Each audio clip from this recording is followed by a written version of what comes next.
What's up, guys? Welcome back to the arcade. My name is Jack, and today we're going to be talking about 10 sequels of games that ended up becoming better than their predecessor. And of course, just like every other video of sort that I've made, just because I name one franchise first doesn't necessarily mean it's the best, and just because one other game is last doesn't mean it's the worst, or vice versa. And of course, I limited it to only 10 games for the sake of this video. So without further ado, let's get right into the first game on the list, and that is Assassin's Creed 2.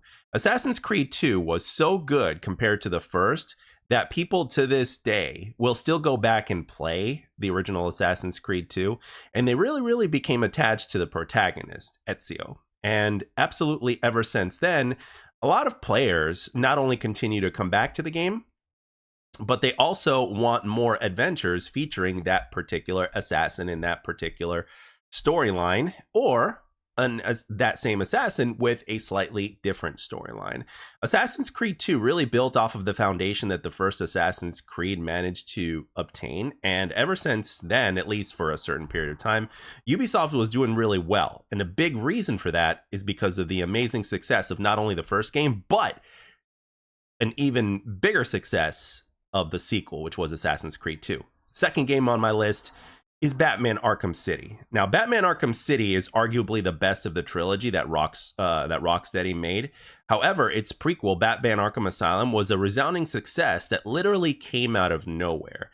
When Batman Arkham Asylum came out of nowhere, people were genuinely surprised. They were hoping for the best, but they were kind of expecting the worst, because when it comes to a license based off of superheroes, when it comes to games, well, it is certainly not guaranteed that it's going to be a success, and it's been done so many times before, but just not done correctly. So people were skeptical, but it wouldn't take long for them to realize that Batman Arkham Asylum ended up being one of the best superhero movies ever made at the time, and that still stands to this day. And when Batman Arkham City came out, not only was the anticipation for the game and the expectations for the game huge, but the fans were expecting more, and as well as new things to do within the city, of course. And of course, it was within the city. It wasn't just confined to Arkham Asylum. And quite frankly, long story short, oh boy, did they get it. And it was a longer game. It gave players a lot more to do. It improved upon the boss fights from the first game, because the boss fights in the first game were a little repetitive.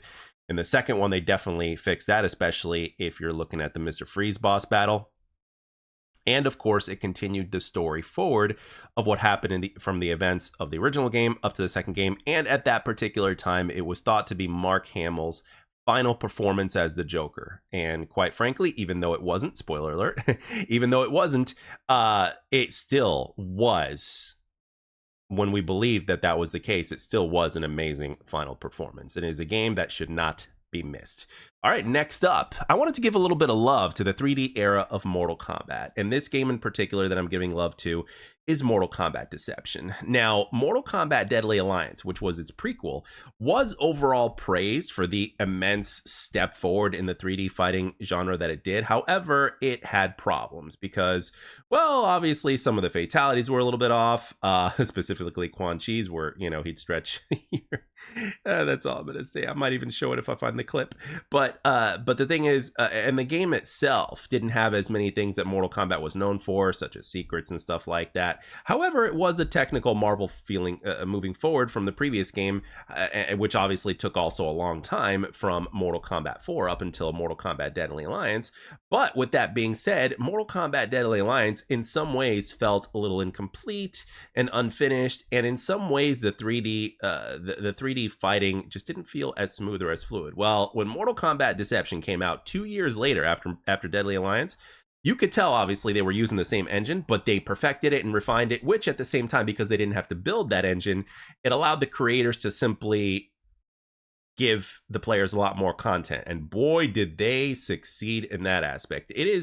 Mortal Kombat Deception has your regular, arcade mode, of course, like every other game does, but it also has a full-on RPG/adventure conquest mode, which takes hours to beat, and which is really compelling story-wise. From a technical aspect, it's not nearly as technical as the base game itself and the graphics department and everything else.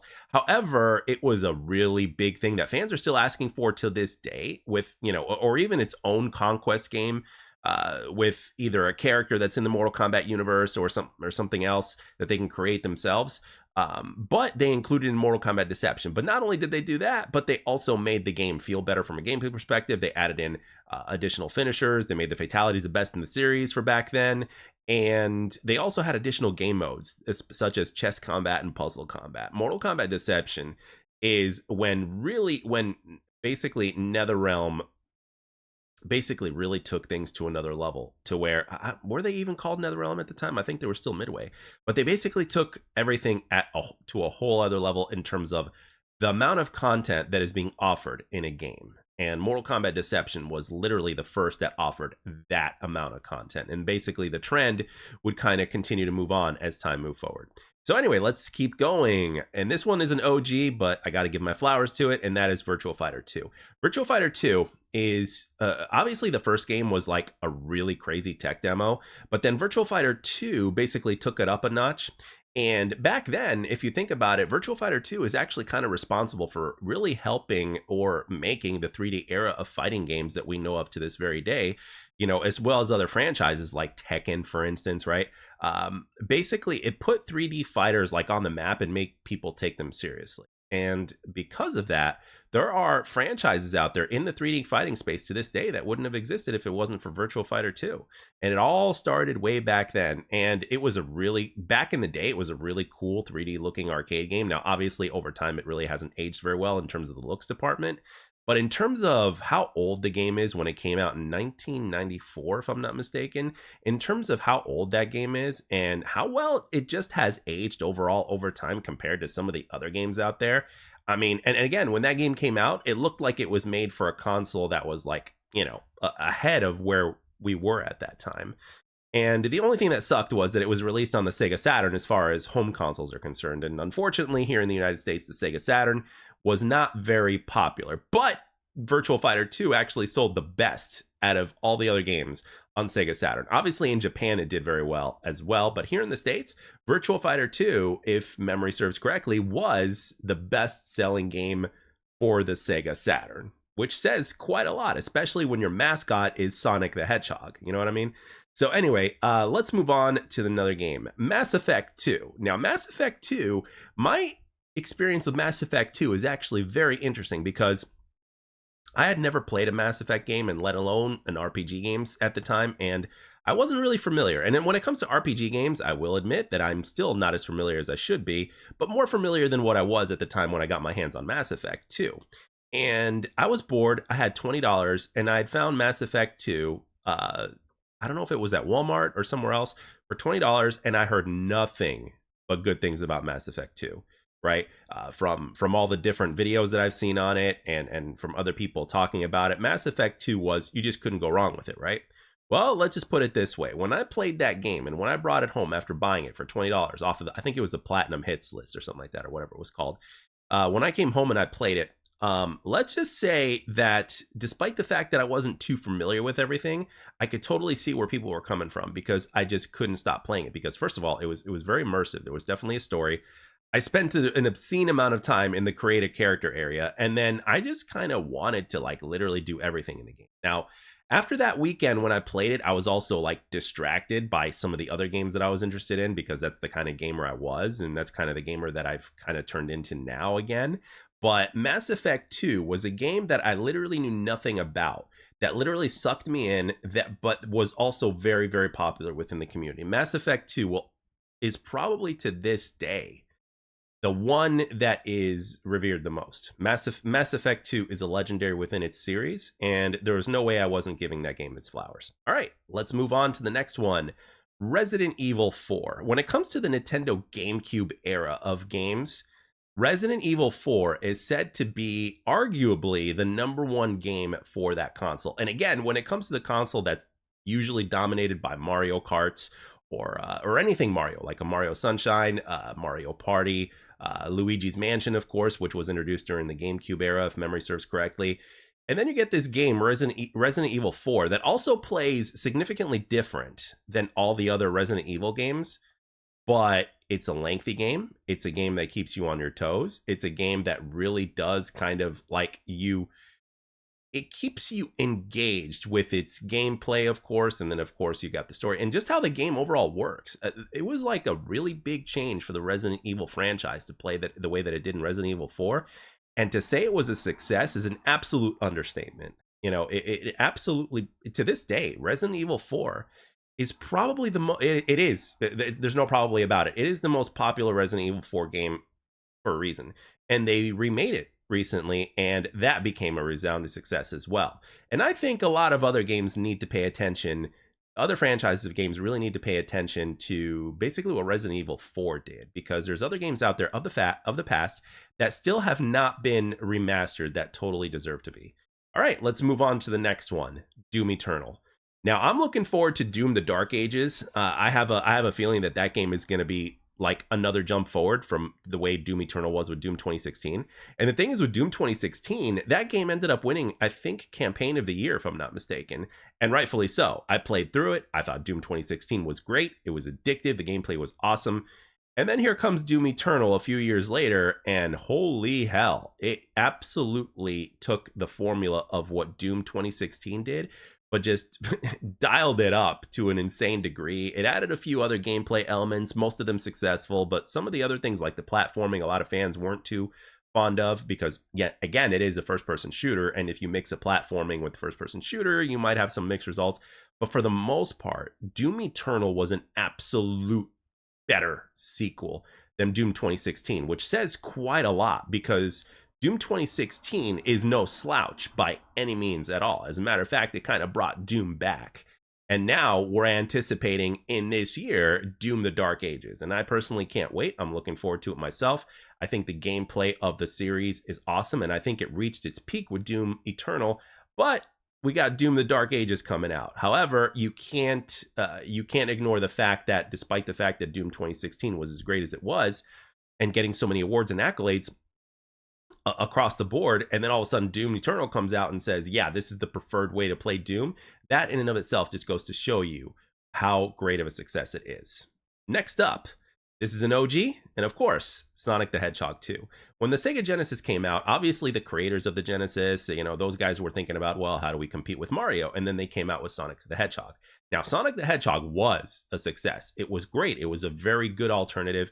It was much faster than Mario. It played differently than Mario. It offered different things that Mario simply didn't offer. Now, fast forward to Sonic the Hedgehog 2, again, kind of like what happened with Doom 2016 and with Doom Eternal, they amplified that up. Now, granted, this is an OG game, so it's not going to be anything breathtaking in terms of today's times and what we're used to today. But for back then in the 90s, in the early 90s when Sonic the Hedgehog 2 came out, it was awesome because the graphics were even better than the first game, slightly. If you look deep enough, you can see a difference. The sound and the soundtrack was, again, arguably even better than the first game. And Sonic the Hedgehog games are known for having amazing music, right? No matter what game it is. And it's true. It's something that's remained true of Sonic games to this day.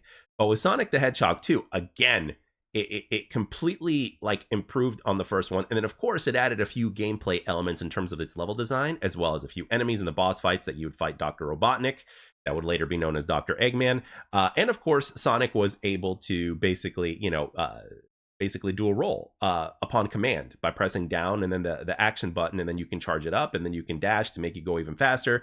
And of course, additional power-ups that you didn't have previously. And of course, the way you get the Chaos Emeralds this time was a little bit different than the first time before. Sonic the Hedgehog 2 really took a basic concept and really just amplified it, and it literally came out a year later. So there was just no way that this game it would be ignored. And Sonic the Hedgehog 2, and as far as classic Sonic the Hedgehog games is concerned, is considered by many to be the peak of that time. And I would say Sonic the Hedgehog 2 is probably the biggest reason as to why Sonic Mania came out in the way distant future in 2017. And for me personally, I'm grateful that it did. And they did a hell of a job of bringing back a classic game into current times. All right, let's move on to the next one, Metal Gear Solid 2. There are people out there that consider Metal Gear Solid 1, the original Metal Gear Solid, as the PlayStation game to play, right? And rightfully so. So when PlayStation 2 came out and Metal Gear Solid 2 eventually made its way to release on the console, people were just praising the game left and right. Now, obviously, in the graphics department, the game was better. And of course, the gameplay itself was better and it was longer than the first game.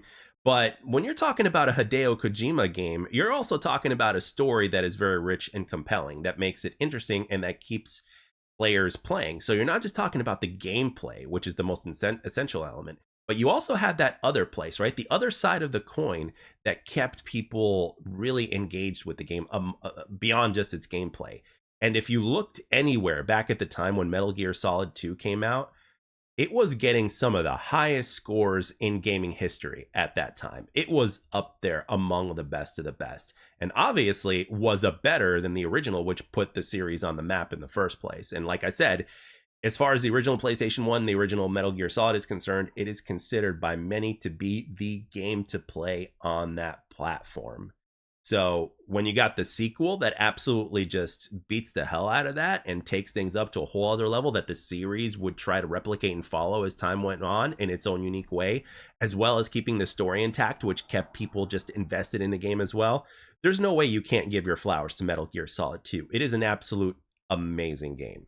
Next up, and it's the last one on my list of the video today, and that is Grand Theft Auto San Andreas. Now, San Andreas came out the same year that Halo 2 came out. Now, Halo 2 was the most anticipated game back then, right? But on the PlayStation side of things, of course, you had Grand Theft Auto San Andreas, which just goes to show you that whenever a Grand Theft Auto game comes out, right, it is the exception to the rule. Like, if there's one game that is anticipated to make the most amount of money, but all of a sudden, if a Grand Theft Auto game comes out, it's like, oh, hold up a second. Wait a minute. We got the Grand Theft Auto. I still remember to this day, I asked my best friend, and this was the time when Halo 2 was coming out, right? I'm like, yeah, you're looking forward to Halo 2 among the most, right? He's like, no.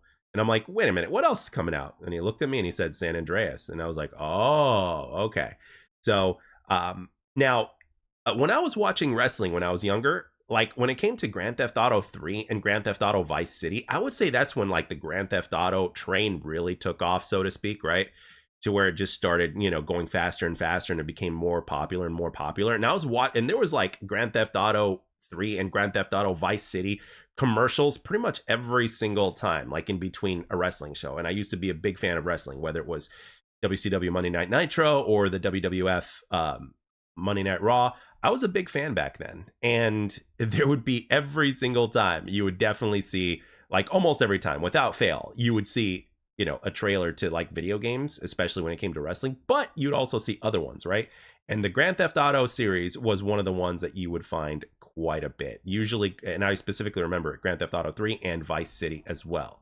And for a lot of people, those games were excellent, and Grand Theft Auto San Andreas to this day is still considered the best Grand Theft Auto game by many considerations, despite the fact that Grand Theft Auto 4 was great, and Grand Theft Auto 5 is great, and Grand Theft Auto 6 is anticipated like by like everybody for the most part. And there's no way that that game, one way or another, is going to make a ton of money. And it is by far the most anticipated game on anybody's radar right now, at least for 90+% of the, you know, population that plays video games. So with that being said, this concludes the list, and I want to know at the in the comment section, if you guys will, which game of all these would you guys consider, you know, the one that stood out to you the most? And of course, because we were only limited to 10 games, I want to know exactly what game that is missing from this list do you specifically remember, and share your memories down in the comment section below. And as always, I'd like to thank everybody for taking the time to watch and or listen, and I hope you enjoyed the video, and I'll catch you guys on the next one.